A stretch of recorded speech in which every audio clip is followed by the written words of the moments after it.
Okay, welcome back to Mr. Haas's math help videos. Today we're going to talk a little bit about reading and writing inequalities and graphing too. This is something we've kind of touched on earlier, we've done before, but so we're going to review it a little bit and hopefully it won't be too old. All right, so let's say we need to graph an inequality. Okay. So let's say they gave you a statement, something like Bert has made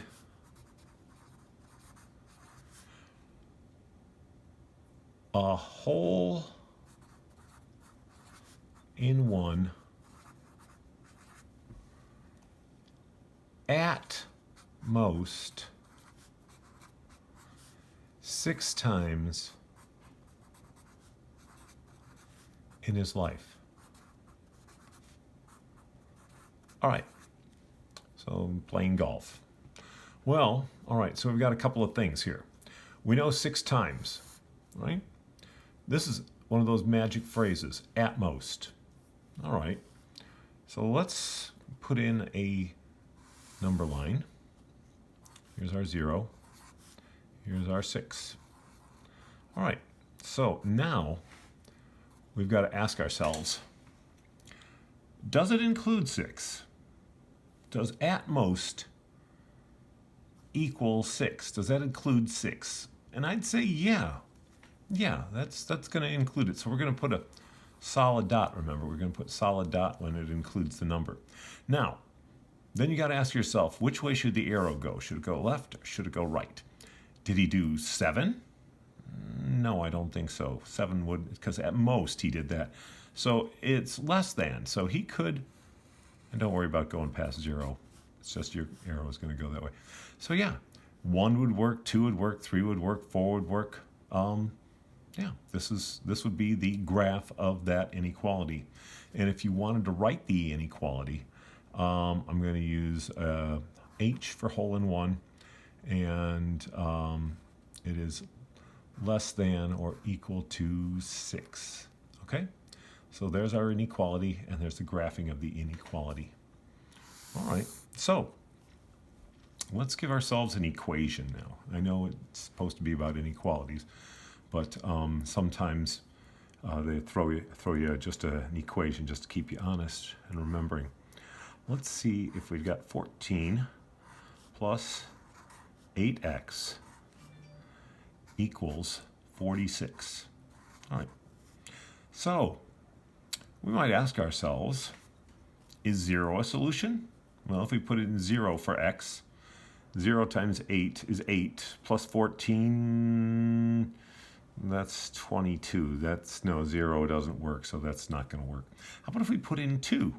2 times 8 is 16, plus the 14, that's 30. No, that's not going to work either. How about 5? 5 times 8 is 40, plus 14 is 54.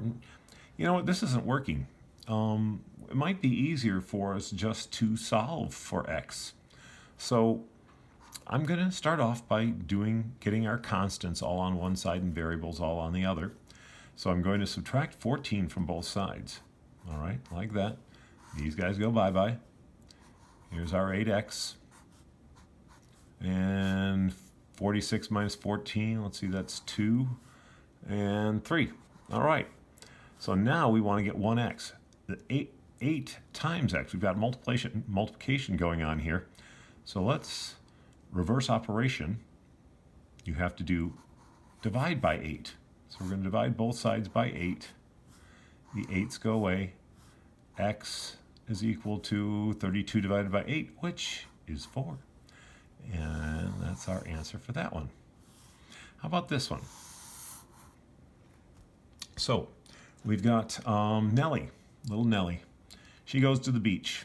So Nellie goes to the beach and she's digging holes. I don't know about you, but my daughters enjoyed digging holes. I imagine I enjoyed digging holes at the beach too.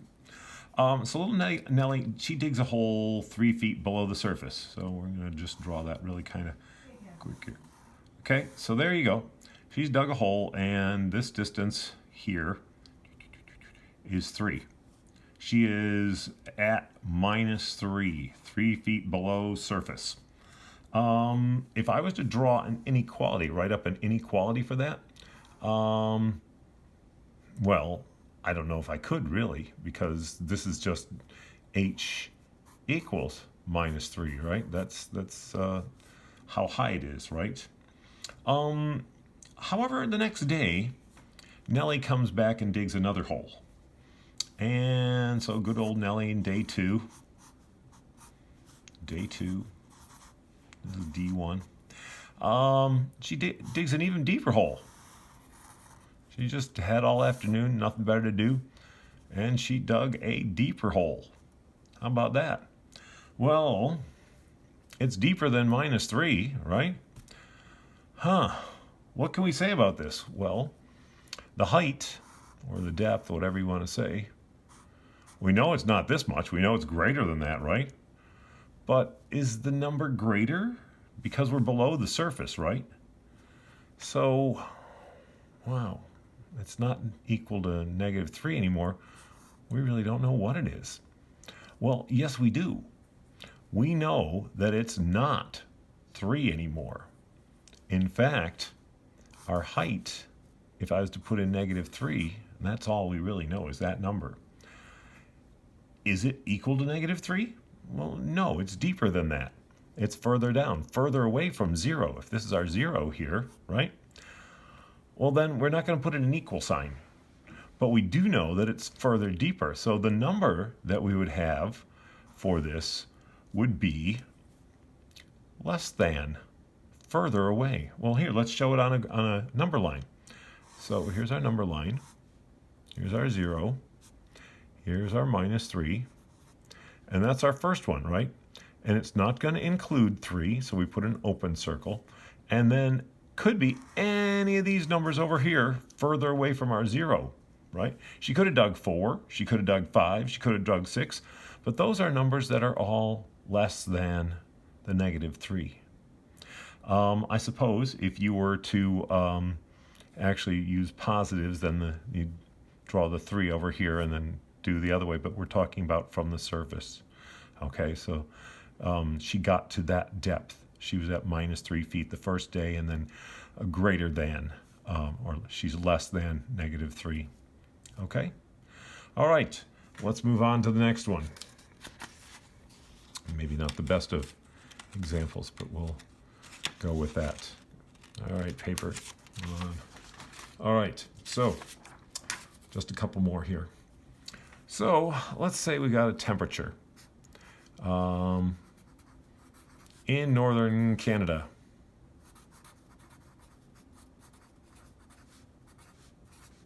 Good old northern Canada. All right, it gets cold up there. And it has been colder than -3 degrees Fahrenheit for a week. I thought we had it bad this winter, right? Okay, so, how would you graph this situation, and what kind of inequality, what would it look like? Well, there's kind of a couple of hints. So let's work on our, I'm going to put a T for temperature, okay? And we know that we have our -3 here. Colder than. I'm going to even put in our number line. Here's our 0. Here's our -3. Okay. Could it be that it's 3? No, it's colder than, so we know that it's not going to be -3. And which way is it colder than 3? Is it to the right or the left? Which way is going to be like -4, -5, -6? Well, this way, of course. So, that way. And then we've got to ask ourselves, what's our inequality going to look like? Well, we already said it's not going to equal 3 because it's colder than. You could even say that this is less than, right? Well, then that kind of gives it away, doesn't it? We know that we're going to use our less than symbol. So T is less than -3, and it's graphed just like that. Okay, hope this has helped you. See you in class. Bye.